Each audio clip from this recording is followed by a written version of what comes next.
Hello, Carole Ritchie here again. What I'd like to talk to you about today is how to calm your children down.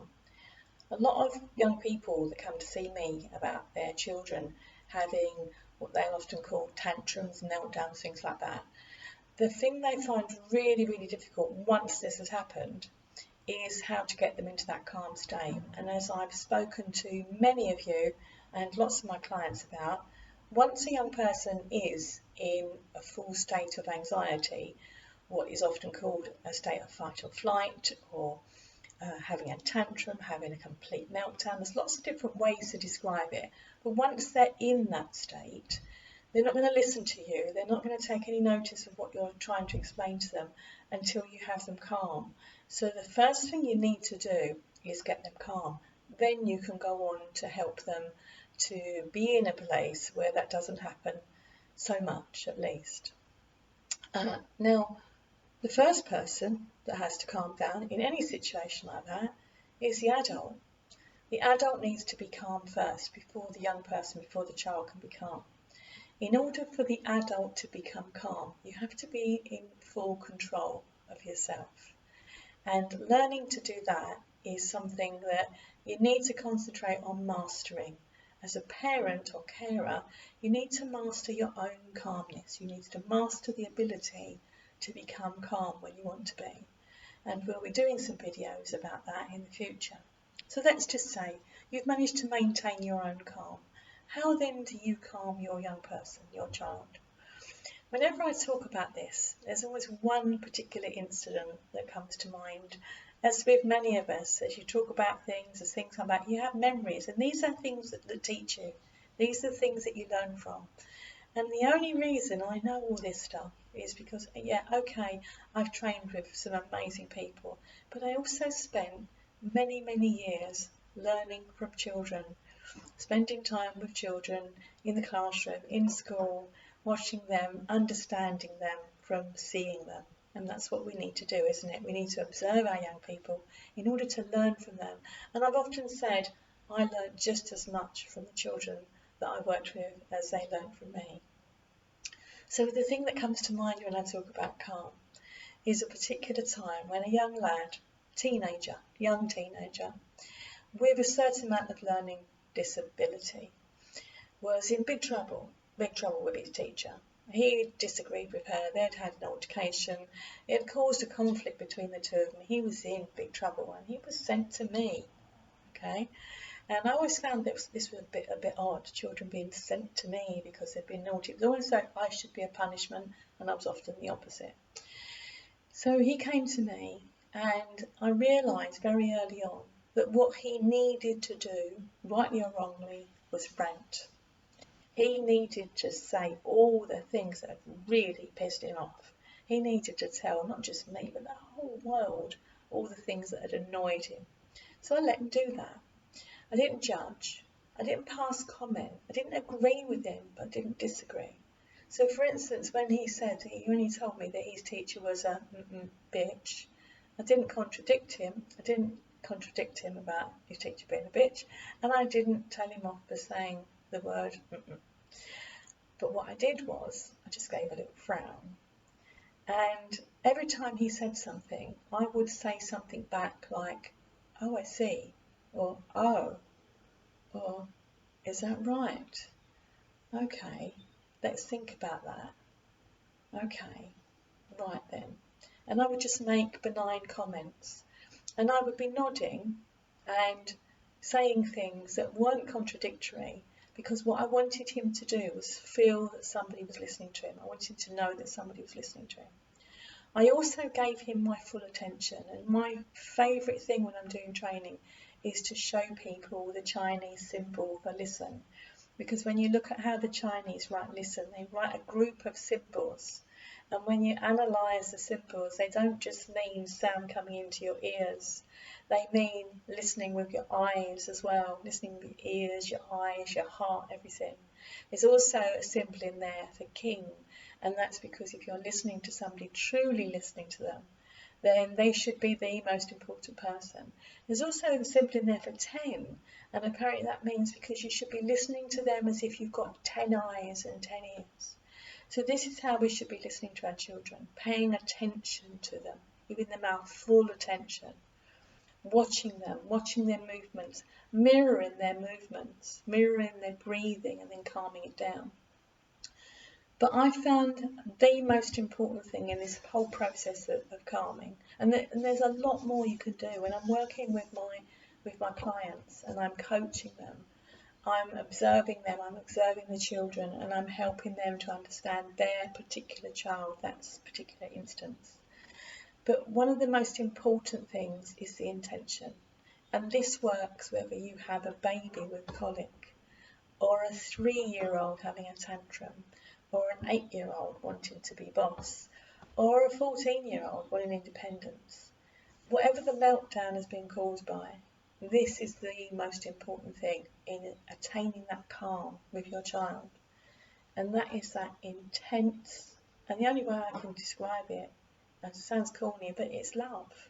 If you look at them and you just keep feeling love and you give them that intent, attention, and don't give up. You know, time is just weird. Time acts really weirdly in situations like that. And what feels like an hour is often 5 minutes. So don't think this isn't working. Keep doing it. Keep looking at them, making reassuring sounds. Give them a cuddle if you think that's what's needed. Yeah? Don't get caught up in the whole thing. They've been naughty, so you don't give them a cuddle. My mum, bless her, I loved my mum so much, miss her every day, still miss her every day. But I learnt my parenting from my mum, and I guess my mum learned her parenting from her mum too. And I can remember one of my daughters having a total meltdown when she was about 2, biting her sister in temper. And then when she burst into tears, when she started to calm down, she was really, really crying, she was sobbing. And I went to give her a hug, and I remember my mum saying, "Don't you cuddle her.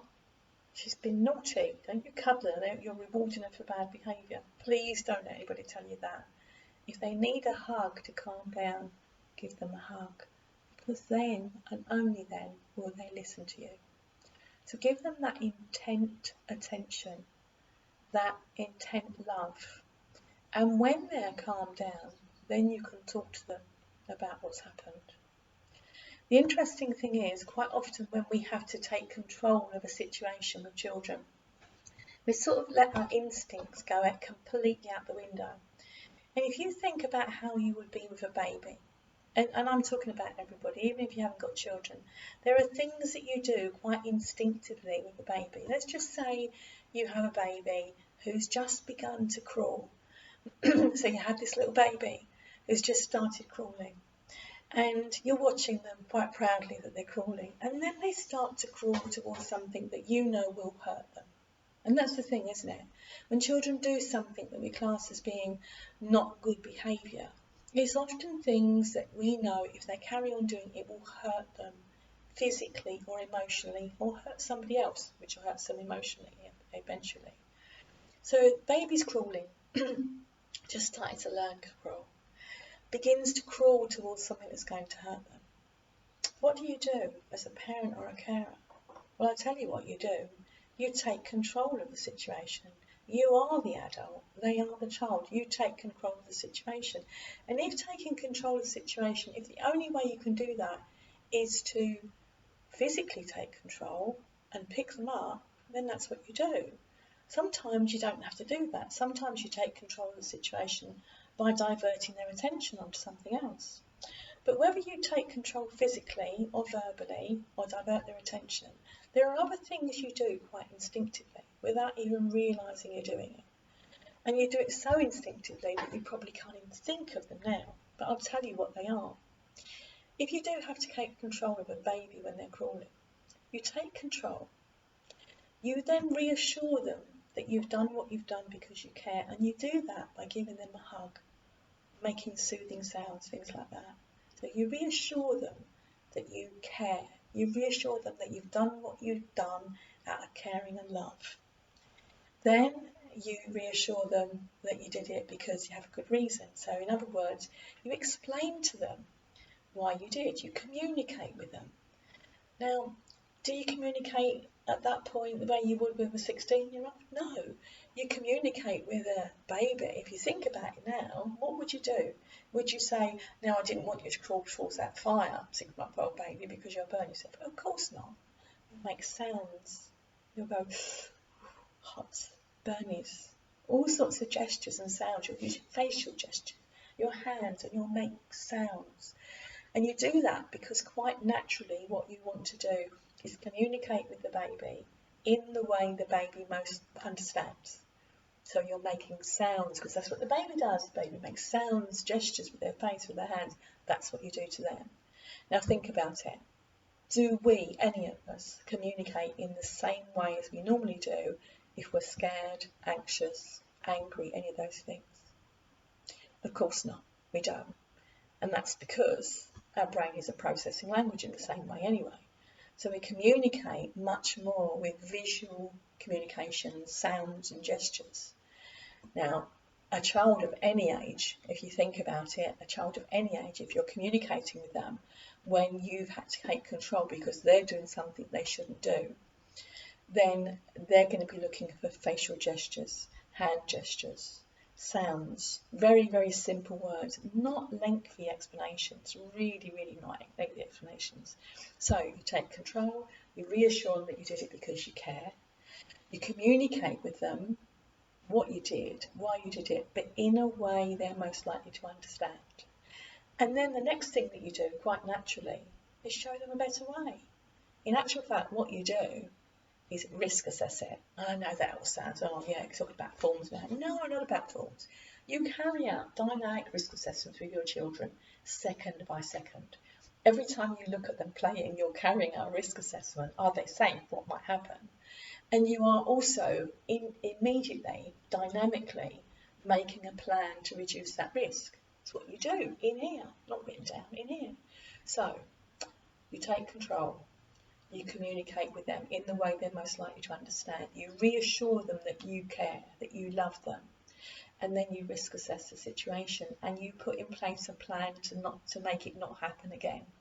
You put in place a plan to stop that thing happening again. So whether it's them getting angry about a change of routine, or you stopping them from using their iPad, or you not letting them speak to their friend at 11 o'clock at night, whatever it is, what you need to be doing at that point is putting in a plan to make sure that anxiety, to make sure that tantrum, that whole conflict doesn't happen again. But the key to making this work, the biggest key to making this work, is your calmness. Your calmness. Your calmness. Your calmness is key.